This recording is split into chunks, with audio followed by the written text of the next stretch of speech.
যাক বাবা, ঘরের ছেলে ঘরে ফিরে এসছে, এবার ঘরেই থাক। ও বাবা, যা খেল দেখালে বাবা দুদিন ধরে, সাথে ওনার মাও। আরে বাবা, আর দুটো দিন দেরি হলে তো তোর মাকে হাসপাতালে দিতে হতো। সারাদিন শুধু তোর জন্য টেনশন করছে, আর সারা বাড়ির লোক কি করছে, ব্যতিব্যস্ত হয়ে উঠছে। না বাবা, এ আর পারা যাচ্ছে না, বুঝলি? তুই এবার থেকে ঘরে থাক, ঘরে থেকেই চাকরি কর। আচ্ছা জ্যাঠাই, এটা কোনো কথা হলো? তুমি বলো। আচ্ছা আমি তো বড় হয়েছি নাকি? তোমরা বড়রা মিলে একটু মাকে বোঝাও। আমার নানা রকমের কাজ থাকতে পারে, নানা রকম এনগেজমেন্ট থাকতে পারে। তা তো থাকবে। এবার ধরো অফিস থেকে আমাকে ট্রান্সফার করে দিল। হ্যাঁ, করতেই পারে। তখন আমি কি করব? চাকরিটা ছেড়ে দেবো? দেখো জ্যাঠাই, মা যদি সারাক্ষণ এরকম প্যানিক করে তাহলে তো খুব মুশকিল, তাই না? হ্যাঁ, মুশকিল তো আমিও বুঝতে পারছি, কিন্তু এই কথাটা ওকে বলবে কে? বেড়ালের গলায় ঘন্টাটা বাঁধবার সাহস কার আছে এ বাড়িতে? আমি তো বাঁধবো না। দেখ, তোর আছে? না না, আমি তো পিকচারেরই বাইরে। আমারও নেই, কারুরই নেই, একমাত্র তুই পারিস। হ্যাঁ বাবা, তুই একটু মার সঙ্গে কথা বল, মাকে একটু বোঝা। ঠিক আছে, হয়ে গেছে। হ্যাঁ, যাও এবার ফ্রেশ হয়ে নাও। দেখ সবাই নিচে ওয়েট করছে তোর সাথে খাবে। এতদিন পরে এসছিস তুই, সরব বেরিয়ে যাচ্ছিল, বলছিল দোকান যেতে হবে, আমি আটকেছি। তো তাড়াতাড়ি ফ্রেশ হয়ে আয়। চলো জ্যাঠাই। হ্যাঁ হ্যাঁ, তাড়াতাড়ি আয়। হ্যাঁ চলো চলো। তোমরা যাও, আমি আসি। হ্যাঁ। ও ছোট দাদা, বলছি যে তুমি বাবু দাদার আসার ভিডিওটা ভালো করে রেকর্ড করেছিলে তো? এই সেভ করেছিলে তো? আমি সব ভিডিও রেকর্ড করেছি, সেভ করেছি। এবার আমায় প্লিজ শান্তি দে। হ্যাঁ, এবার আমি ওই কাভি খুশি কাভি কাম এই গানটা দিয়ে ওই ভিডিওটা পোস্ট করে দেবো, তারপরে দেখবে কি হয়। বাবা দোলন, তুই তো একটুও বদলাসনি, সেই পাগলিটাই রয়ে গেছে। ও মা, পাগলি বলছে দেখো, আরে এইটাই তো এখন ট্রেন্ড। ট্রেন্ড? বাবা, তুই এই শব্দটাও জানিস? তোকে নমস্কার। যা তুই এবার যা। শোনো, আমি না তোমাদের থেকে বেশি মডার্ন, বুঝলে? আচ্ছা ঠিক আছে, আমরা সব বুঝেছি। তুই যেটা বুঝছিস না সেটা হচ্ছে, তুই যদি এখন না যাস, মেজমা এক্ষুনি দোলন কোথায় বলে হাঁক দেবে কিন্তু। তখন কি করবি? যা এক্ষুনি যা। ওরে বাবা রে, ওরে বাবা রে।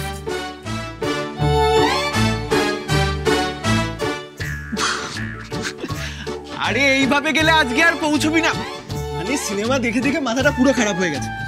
শোনা বাবু, তুই ফিরে এসে খুব ভালো কাজ করেছিস। এই বাড়িটা তুই না থাকলে কত ফাঁকা ফাঁকা লাগে বলতো। আমরা সবাই তোকে খুব মিস করেছি। আমি তোদের খুব মিস করেছি রে। তা তুই বল, তোর কি খবর? পড়াশোনা কেমন চলছে? পেপারগুলো ঠিকঠাক করে দিচ্ছিস? দেখ, I have given my best, কিন্তু এরপরে কি রেজাল্ট হবে সেটা তো ভগবানই দেখবে। ভগবান কেন দেখবে? যা হবে তোর ক্রেডিটেই হবে। তুই এত ভালো স্টুডেন্ট, খারাপ রেজাল্ট তুই করতেই পারিস না। না না না, এখানেই তো তুই ভুল করছিস। এটাই তো আমাদের ডিফারেন্স। আমি তো তোর মতো ভালো স্টুডেন্ট নই, তাই এই কনফিডেন্সটাও আমার মধ্যে নেই। ঠিক আছে, দেখা যাবে। আর আমার থেকে ভালো মার্কস যদি তুই পাস, তাহলে কিন্তু আমার ট্রিট চাই। হ্যাঁ, মানে এইটা হবে কিনা আমি জানি না, মানে তোর থেকে ভালো মার্কস। কিন্তু যেটা আমি জানি সেটা হচ্ছে, আজকে তুই ফিরে আসার অনারে মেজমা অনেক কিছু রান্না করেছে, আর ওই ট্রিটটা না আমি মিস করতে চাই না। তাই তোর যা কাজ আছে তাড়াতাড়ি কর, ফ্রেশ হয়ে নিচে আমি যাচ্ছি। তাড়াতাড়ি আয়।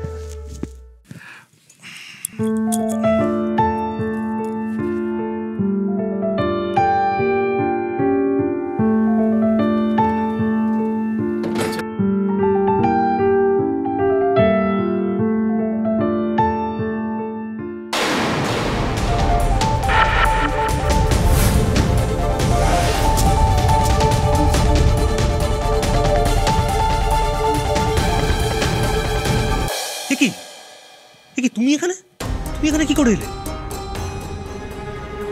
এটাকে আমি স্বপ্ন দেখছি না সত্যি?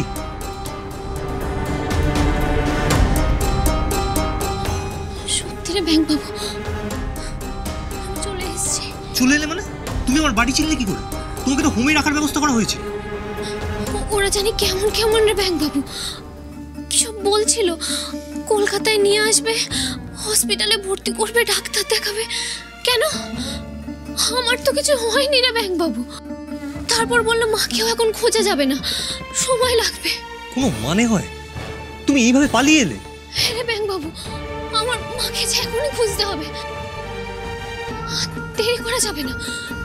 একটা ড্রাইভারকে বলতে শুনলাম যে কলকাতায় আসছে। শুনে লুকিয়ে গাড়ির পিছনে উঠে পড়লাম, তারপর এখানে চলে আসলাম। সত্যি বলছি রে, তখনও বুঝতে পারিনি যেটা তোদের গাড়ি। এখানে পৌঁছে তোর কাকাটাকে দেখে বুঝতে পারলাম যে তোর বাড়িতেই চলে এসেছি। এখন তুই তো বলেছিলিস বল আমার মাকে খুঁজতে সাহায্য করবি। আচ্ছা তুই আমাকে ওই হাসপাতালগুলো আর কি করে যাব বলে দে, আমি একাই চলে যাব। তোকে আর জ্বালাবো না রে ব্যাংক বাবু। তোকে আটকে দিয়েছিলাম বলে তোর বাড়ির সবাই, তোর মায়ের কত কষ্ট হয়েছে।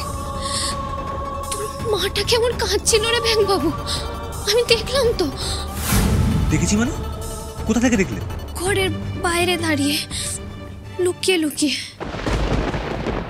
আমাকে কেউ দেখেনি রে ব্যাংক বাবু, তুই ভয় পাস না। আর কোনো বিপদে আমি ফেলবো না রে তোকে। তোর বাড়ির লোকগুলো কত ভালো, তুই ফিরিসনি বলে কত কষ্ট পেয়েছে সবাই। তোদের কাউকে আর আমি কোনো কষ্ট দেব না। আমি চলে যাবো এখান থেকে ব্যাংক বাবু, আমি চলে যাবো।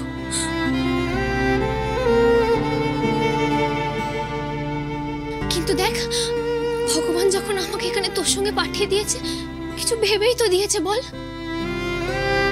ভগবান বুঝেছে যে তুই পারবি আমাকে সাহায্য করতে। আমি না চিনি কলকাতার রাস্তাঘাট, না জানি হাসপাতালের ঠিকানা। তুই আমাকে একটু ঠিকানাটা বলে দে, আমি হেঁটে হেঁটেই চলে যাব, বিশ্বাস কর। এই দেখ, এই দেখ আমার মায়ের সার্টিফিকেট আর মেডেল, এগুলো ছাড়া তো আমার কাছে কিছু নেই রে, একটা পয়সাও নেই আমার কাছে। এইভাবে পাগলামো করলে চলবে না পরি। এই শহরটা কতটা বড় তোমার জানা আছে? তুমি কোথায় খুঁজবে তোমার মাকে? তোমার কাছে না আছে পয়সা, না আছে টাকা, তুমি থাকবে কোথায়, খাবে কি? তোকে ভাবতে হবে না, আমি দেখে নেবো ব্যাংক বাবু। তুই শুধু আমাকে ঠিকানাটা বলে। তুমি বুঝতে পারছো না পরি, তুমি এই বয়সের একটা মেয়ে, তুমি একা একা রাস্তায় ঘুরলে কত খারাপ লোকের পাল্লায় পড়তে পারো তুমি জানো? তারা তোমার সাথে কত খারাপ কিছু করতে পারে, তোমার কোনো আইডিয়া আছে? আমি এইভাবে তোমাকে একা কি করে ছেড়ে দিই? কিন্তু মাকে তো আমাকে খুঁজে বার করতেই হবে ব্যাংক বাবু। যে কোনো উপায় আমাকে আমার মাকে খুঁজে বার করতে হবে। কি করবো বলে দে না ব্যাংক বাবু, একটু সাহায্য কর না আমাকে, একটু সাহায্য কর। দাঁড়াও পড়ি, আমাকে একটু ভাবতে দাও।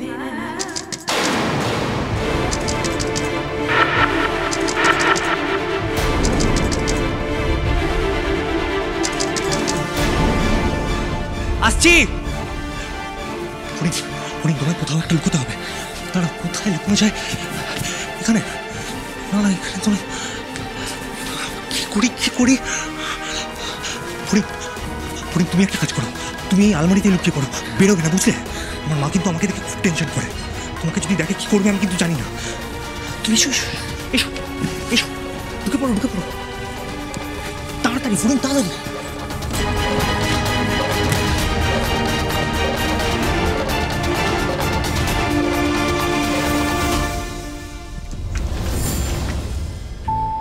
কি মেজো বৌদি তুমি? এই নাও তোমার ওষুধ, তোমার মেজদা ভাই পাঠালো। এ কি, তুমি এখনো ফ্রেশ হওনি? এবার কিন্তু মেজমা খুব রাগারাগি করবে। হ্যাঁ, আমি বাথরুমেই যাচ্ছিলাম। আচ্ছা ঠিক আছে, তাড়াতাড়ি চলে এসো, সবাই তোমার জন্য অপেক্ষা করছে। মেজমা তো খাবার দাবার গুছিয়ে নিয়ে বসে আছে। হ্যাঁ তুমি যাও, আমি এক্ষুনি আসছি। ঠিক আছে।